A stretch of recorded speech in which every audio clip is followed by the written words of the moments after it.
Hello दोस्तों, स्वागत है आपका एक्स्ट्रा एक्सप्लेन में। आज हम एक्सप्लेन करने वाले हैं एक एनिमेटेड मूवी को जिसका नाम है डेस्पिकेबल मी। तो दोस्तों, मूवी की शुरुआत में हम एक बच्चे को देखते हैं जो कि अपने पेरेंट के साथ मिस्र के पिरामिड देखने आया होता है, लेकिन बच्चे की हरकतों को नजर में रख के उसकी मॉम ने उसे रस्सी से बांध के रखा होता है। लेकिन बच्चे की मॉम जब फोटो खींच रही थी तब बच्चा रस्सी खोल के पिरामिड की ओर जाने लगता है, क्योंकि उसे पिरामिड पास से देखना था। इस वजह से बच्चा सभी गार्ड से बचते हुए पिरामिड के एकदम करीब पहुँच जाता है, लेकिन गार्ड से बचने के चक्कर में बच्चा गलती से पिरामिड के ऊपर गिर जाता है, जिसे पिरामिड बलून के जैसे पिचक जाता है। और ये देख वहाँ मौजूद सभी लोग चौंक जाते हैं, क्योंकि वहाँ से असली पिरामिड चोरी हो गया था और उसकी जगह पर पुलिस ने बलून वाला पिरामिड रखा था। और ये बात न्यूज में आग की तरह फैल जाती है कि मिस्र का मशहूर पिरामिड चोरी हो गया है और उसकी जगह पर बलून वाला नकली पिरामिड रखा है। लेकिन दोस्तों, अभी तक पुलिस ये नहीं पता लगा पाई थी कि असली पिरामिड किसने चोरी किया है। और इसी के साथ सीन शिफ्ट होता है और हम एक आदमी को देखते हैं जिसका नाम ग्रूव होता है, जो कि कॉफी लेने कैफे में गया होता है। लेकिन वहाँ पर तो कॉफी लेने की लंबी लाइन होती है, इस वजह से ग्रूव सबको फ्रीज गन से फ्रीज कर देता है। दोस्तों, ग्रूव असल में एक साइंटिस्ट होने के साथ साथ एक शातिर चोर भी होता है। वो अलग अलग एक्सपेरिमेंट्स करता रहता है। उसके पास बहुत सारे मिनियंस भी थे जो उसकी हर बात मानते थे, उसके हर काम में उसका साथ देते थे। ग्रूव के पास एक असिस्टेंट भी होता है जिसका नाम डॉक्टर नेफरियो होता है,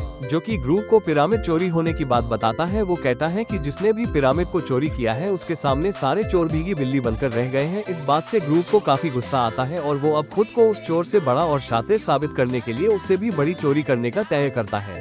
फिर वो अपने मिनियंस के पास जाता है और उनसे कहता है कि अब हम आज तक की होने वाली चोरियों में से सबसे बड़ी चोरी करने वाले हैं, क्योंकि मिस्र का पिरामिड चोरी हो गया है। इसलिए अब हम चोरी करने वाले हैं मून को, और ये चोरी मिस्र के पिरामिड की चोरी से भी बड़ी चोरी होगी। यहाँ पर ग्रूव की बात सुनकर सारे मिनियंस काफी खुश हो जाते हैं। आगे वो बताता है कि मुझे खुफिया मशीन के बारे में पता चल गया है जिसका नाम श्रिंक रे मशीन है, जिसे अगर हमने चुरा लिया तो हम अपने मून को चुराने का सपना पूरा कर लेंगे। दोस्तों, श्रिंक रे मशीन असल में एक ऐसी मशीन है जो कि चीजों को छोटी कर सकती है, जैसे कि डोरेमोन की बिग लाइट और स्मॉल लाइट। तभी डॉक्टर नेफरियो बताता है कि हमारे पास इतना फंड नहीं है जिससे हम मून की चोरी के लिए रॉकेट बना सके। ये सुन ग्रूव कहता है, तुम उसका टेंशन मत लो, मैं इस काम के लिए बैंक से लोन ले लूंगा, लेकिन मैं किसी भी हालत में मून की चोरी करके रहूंगा। इसके बाद ग्रूव लोन लेने के लिए बैंक आ जाता है, जहाँ पर उसे एक लड़का मिलता है जिसका नाम वेक्टर होता है, जो कि ग्रूव से बार बार बात करने की कोशिश करता है, लेकिन ग्रूव उसकी किसी भी बात का जवाब नहीं देता। दोस्तों, वेक्टर वही लड़का होता है जिसने मिस्र के पिरामिड को चोरी किया था। बारी आने पर ग्रूव बैंक मैनेजर के पास जाता है और वो उसे अपने मून चुराने के प्लान के बारे में बताता है। वो बैंक मैनेजर को कहता है मून चोरी करने के लिए उसे स्पेसशिप बनाना है, जिससे वो श्रिंक रे मशीन को मून पर ले जाकर मून का साइज छोटा करके उसे चुरा लेगा। जिस पर बैंक मैनेजर उससे कहता है कि पहले तुम मुझे श्रिंक रे मशीन दिखाओ जिससे मैं तुम पर बिलीव कर पाऊँ। जिसे ग्रूव बताता है कि अभी तो मेरे पास वो मशीन नहीं है, लेकिन कुछ दिन बाद उस मशीन को हासिल कर लूंगा। इस बात पर मैनेजर उस पर गुस्सा करने लगता है। वो उससे कहता है कि तुम्हारी हिम्मत कैसे हुई बैंक में लोन लेने आने की, वैसे भी तुम्हारे ऊपर बैंक का बहुत सारा कर्जा चल रहा है और तुम फिर से लोन लेने आ गए। मैनेजर बताता है कि तुमसे तो अच्छा वो लड़का है जो बाहर बैठा है, जिसने मिस्र के पिरामिड को चुराकर हमें प्रॉफिट पहुंचाया है। अब तुम दोबारा बैंक में तभी आना जब तुम्हारे पास श्रिंक रे मशीन हो। मैनेजर की बात सुनकर ग्रूव वहां से बाहर आ जाता है और वो फिर श्रिंक रे मशीन को चुराने का प्लान बनाता है। फिर वो अपने मिनियंस के साथ उस लैब में पहुंच जाता है जहाँ पर श्रिंक रे मशीन रखी हुई थी, और बड़ी होशियारी से वो श्रिंक रे मशीन को हासिल कर लेता है। लेकिन इससे पहले श्रिंक रे मशीन को लेकर वहाँ से निकल पाता तभी वेक्टर वहाँ पहुँच जाता है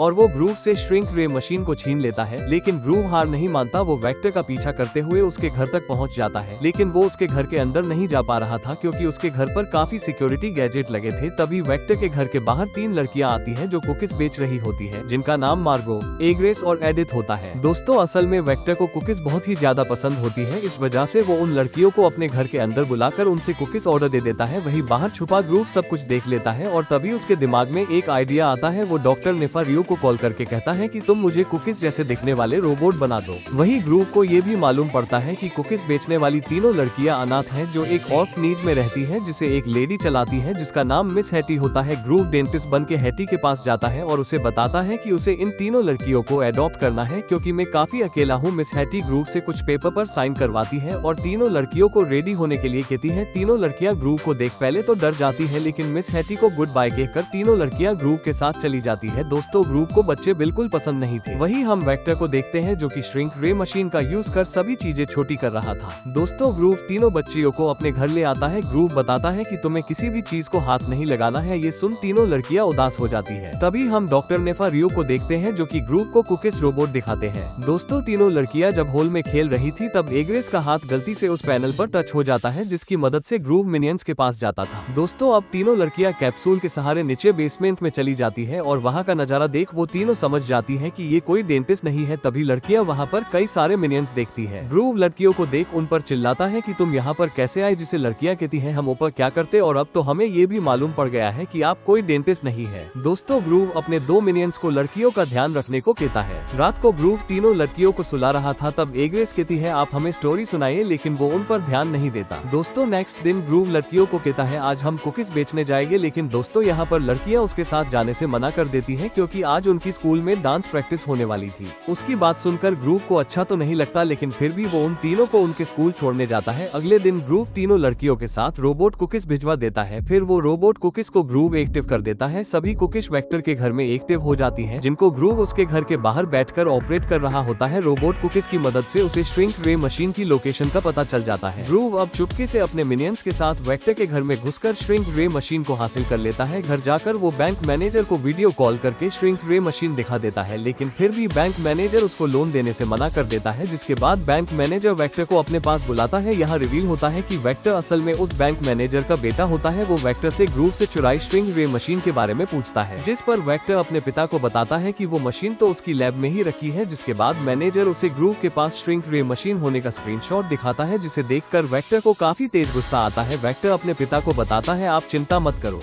मैं श्रिंक रे मशीन को वापस ले आऊंगा और मून की चोरी तो हम ही करेंगे। दोस्तों यहाँ पर ये भी रिवील होता है कि मैनेजर ने ही वेक्टर को वो श्रिंक रे मशीन चुराने को कहा था और इसीलिए उसने सारी शर्तें पूरी होने के बावजूद भी ग्रूव को लोन नहीं दिया। वही लोन न मिलने की वजह से ग्रूव को बहुत बुरा लगता है। उसे लगने लगता है कि अब वो मून को चुराने का अपना सपना कभी पूरा नहीं कर पाएगा। अपने पिता को दुखी देखकर वो तीनों लड़कियां भी उदास हो जाती है और ग्रूव की हेल्प करने के लिए उसे अपनी गुल्लक दे देती है, जिसमें थोड़े से पैसे थे, और ये देखकर सारे मिनियंस अपनी अपनी पॉकेट मनी ग्रूव को दे देते हैं, जिसे देखकर ग्रूव को मोटिवेशन मिलता है और वो अपना बाकी बचा हुआ सब कुछ बेच देता है। अपने सपने को पूरा करने के लिए डॉक्टर नेफा रियो ग्रूव के लिए एक स्पेस शिप बना देता है, जिससे ग्रूव मून पर जाने वाला था। दोस्तों ग्रूव को अपना सपना किसी भी हालत में पूरा करना था, क्योंकि ग्रूव ने इस प्रोजेक्ट पर अपनी जिंदगी भर की सारी कमाई लगा दी थी। दोस्तों ग्रूव का तीनों लड़कियों के साथ अटैचमेंट भी बढ़ गया था। वो उन तीनों लड़कियों को अपनी बेटियों की तरह प्यार करने लगा था, और ये सब डॉक्टर नेफा रियो को बिल्कुल भी पसंद नहीं आता, क्योंकि उन तीनों लड़कियों की वजह से ग्रूव अपने प्रोजेक्ट पर बिल्कुल भी ध्यान नहीं दे रहा था। इसलिए डॉक्टर नेफा रियो मिस हेटी को बोलकर उन लड़कियों को वापस भेज देता है, और इस बात पर ग्रूव काफी डिसअपॉइंट होता है। लेकिन डॉक्टर नेफा रियो के समझाने पर वो फिर से अपना सारा फोकस मून को चुराने के प्रोजेक्ट पर लगा देता है। नेक्स्ट मॉर्निंग हम ग्रूव को एस्ट्रोनॉट की ड्रेस में देखते हैं,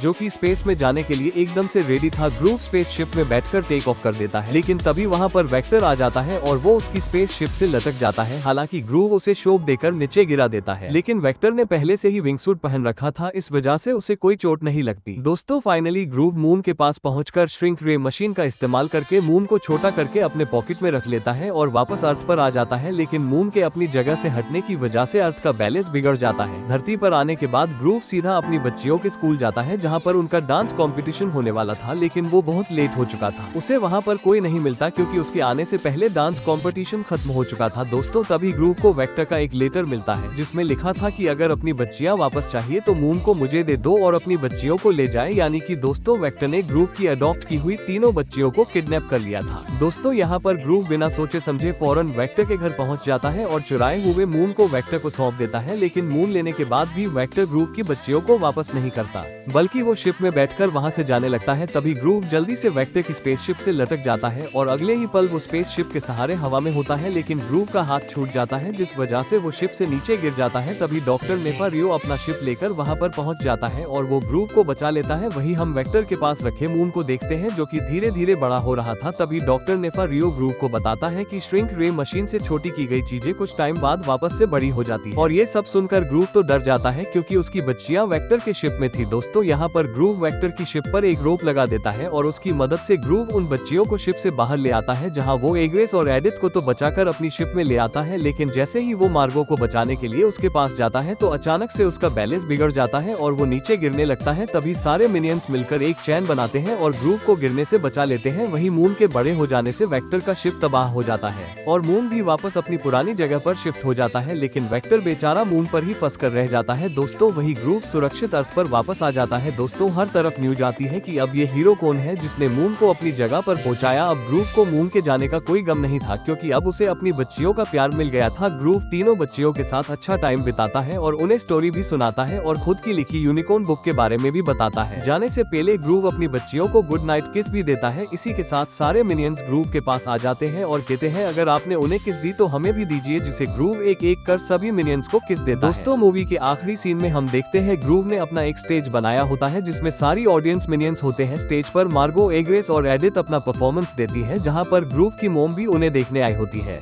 दोस्तों लास्ट में एक मिनियन सॉन्ग चेंज कर देता है जिसे आखिर में सभी साथ में मिलकर डांस करते हैं। और इसी के साथ दोस्तों यहाँ पर ये मूवी खत्म होता है। मिलते हैं अगले वीडियो में। Thank you for watching.